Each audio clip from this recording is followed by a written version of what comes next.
अस्सलामुअलैकुम वरहमतुल्लाहि वबरकातुहू। इंसान हमेशा से एक राज जानने की कोशिश करता रहा है और वो राज है वक्त का। कभी वो माजी की गहराइयों में झांकना चाहता है, कभी हाल की हकीकत को समझने की कोशिश करता है और कभी मुस्तकबिल के पर्दे उठाने के लिए बेचैन हो जाता है। एक बादशाह भी ऐसा ही था जो अपनी अक्ल और दानिश के बावजूद ये जानना चाहता था कि गुजरे हुए हजारों साल कैसे थे और इसके बाद आने वाला जमाना कैसा होगा। यही वो लम्हा था जब मौत के फरिश्ते हजरत इस्राईल अलैहिस्सलाम उसके पास आए और उसने उनसे एक हैरत अंगेज सवाल कर डाला, मेरे बाद आने वाले लोगों की हालत कैसी होगी। दोस्तों, यहीं से शुरू होती है एक सबक आमोज और ईमान को जगह देने वाली कहानी। ये कहानी भी एक ऐसे ही बादशाह की है जो गुजरे हुए हजारों साल के बारे में जानना चाहता था। वो ये भी चाहता था कि कोई इसे बता दे कि इसके बाद आने वाला दौर कैसा होगा। सुलेमान बादशाह के दिल में ये तमन्ना कैसे जागी। हुआ यूं कि अल्लाह ताला ने मौत के फरिश्ते इस्राईल अलैहिस्सलाम को बादशाह की जान लेने के लिए भेजा। बादशाह कोई मामूली इंसान नहीं था, वो निहायत अक्लमंद और दानिशमंद था। इस्राईल अलैहिस्सलाम ने जब इसे बताया कि वो इसकी जान लेने आया है तो बादशाह ने कहा कि मैं तुम्हारी बात मान सकता हूँ, लेकिन पहले मुझे ये बताया जाए कि मेरे बाद आने वाला हुक्मरान कैसा होगा।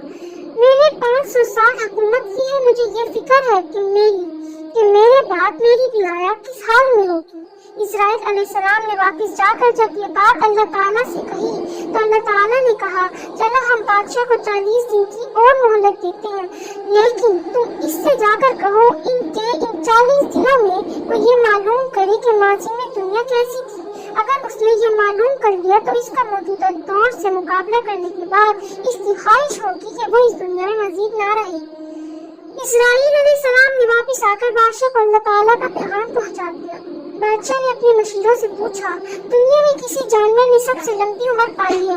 मुशीरों ने कहा कि वो सफेद गिद्ध जो एक बाबा के नाम से मशहूर है, दुनिया का सबसे पुराना परिंदा है। बादशाह सफेद गिद्ध के पास गया और कहा, मैं दुनिया में 500 साल से हुकूमत कर रहा हूँ, अब मुझे सिर्फ 40 दिन की जिंदगी और मिली है। मुझे ये बताओ कि माजी में ये दुनिया कैसी थी। गिद्ध ने कहा, मेरी उम्र तो सिर्फ 1500 साल है। बेहतर है कि तुम इस पहाड़ की दूसरी जाने बहने वाले मेरे भाई से मिल लो जो 2000 साल से जिंदा है। बादशाह पहाड़ी की दूसरी तरफ जाकर इस बूढ़े गिद्ध से मिला। गिद्ध ने कहा, मैं तुम्हें अपने तजुर्बात बताता हूँ। हमारे इलाके में एक दफा बहुत शदीद बर्फबारी हुई, खाने पीने की तमाम चीजें बर्फ के नीचे दब गई। मुझे कई दिन तक खाने को कुछ न मिला तो भूख से निढाल हो गया। खुराक की तलाश में इधर उधर फिर रहा था कि सोने का एक मीनार नजर आया। मैं मीनार के ऊपर बैठ गया। मेरी नजर मीनार से नीचे पड़ी तो देखा लोग नमाज पढ़ने में मसरूफ है। पहली किताब में सफेद दाढ़ियों वाले लोग बैठे हैं, दूसरी किताब में जो लोग थे उनकी दाढ़ियां काली थी और सबसे पिछले वाले करीन शेर थे। नमाज खत्म होने के बाद जब चंद लोगों ने देखा कि मैं ऊपर निढाल पड़ा हूँ तो एक बुजुर्ग ने कहा, ये परिंदा भूख से मर रहा है, चलो एक बैल को ज़िबह करते हैं और इसको खाने को कुछ देते हैं। इन नेक लोगों ने ऐसा ही किया। मैंने खूब पेट भर कर खाया और मेरे जिस्म में तवानाई आ गई। 100 साल बाद फिर एक मरतबा ऐसा ही हुआ। शदीद सर्दी और बर्फबारी की वजह से मुझे कुछ खाने को नहीं मिला। मैं फिर मस्जिद के एक मीनार पर जा बैठा। ये मीनार चांदी का था और इस मस्जिद में भी लोग नमाज अदा कर रहे थे। मैंने देखा कि जहाँ पहली किताब में काली दाढ़ियों वाले थे, इनके पीछे सफेद दाढ़ी वाले और आखिर में वो लोग थे जिनकी दाढ़ियाँ नहीं थी। एक बार फिर पहले की तरह हुआ। नमाजियों ने जब मुझे भूख से निढाल देखा तो उन्होंने कहा, चलो एक भेड़ ज़िबह करते हैं, इसको खाने को दे देते हैं। उन्होंने कहा, ऐसा ही किया। मैंने पेट भर कर खाना खाया और फिर अपने घर की तरफ चला गया। इस वाक़ये के बाद फिर जब 100 साल और गुजरे तो एक बार फिर बर्फ का तूफान आया। मुझे कई दिन तक खाने को कुछ नहीं मिला। मैंने सोचा क्यों न किसी मस्जिद के मीनार पर जा बैठूं, इस तरह पेट भरने का सामान तो हो ही जाएगा। इस बार जब मैं मस्जिद के मीनार पर जाकर बैठा तो मुझे पता चला कि ये मीनार ना तो सोने का है न चांदी का, बल्कि ये तांबे का बना हुआ है। अब जो लोग मस्जिद में नमाज पढ़ रहे थे इनमें से बगैर दाढ़ियों वाले सबसे आगे थे। इसके पीछे सियाह दाढ़ियों वाले और सबसे पीछे सफेद दाढ़ियों वाले को जगह मिली। मैं अब भी उम्मीद था कि शायद खाने को कुछ मिल जाए। अचानक मेरे कानों में बातें करने वाली 2 आदमियों की आवाज पड़ी। एक दूसरे से कह रही थी कि वो देखो, एक परिंदा मीनार पर बैठा है।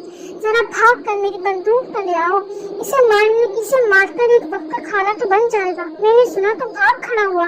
कितने बादशाह से कहा, दुनिया रोज बरोज सवाल की तरफ गामजन होती जा रही है, तहजीब और तमद्दुन मिट गया है, लोगों के दिल छोटे हो गए हैं, खुदगर्जी और लालच में इजाफा हो गया है, लोग खैरात देने में भी कंजूसी करते हैं। तुम्हारा क्या ख्याल है कि इन हालात में तुम्हारे बाद आने वाला हुक्मरान बादशाह मुत्तकी होगा? बादशाह की समझ में ये बात आ गई कि आने वाला वक्त गुजरे हुए जमाने के मुकाबले में तकलीफ ही होगा, इसलिए दुनिया में मजीद रहने का कोई फायदा नहीं। फिर इसने अल्लाह की मर्जी के सामने सर झुका दिया।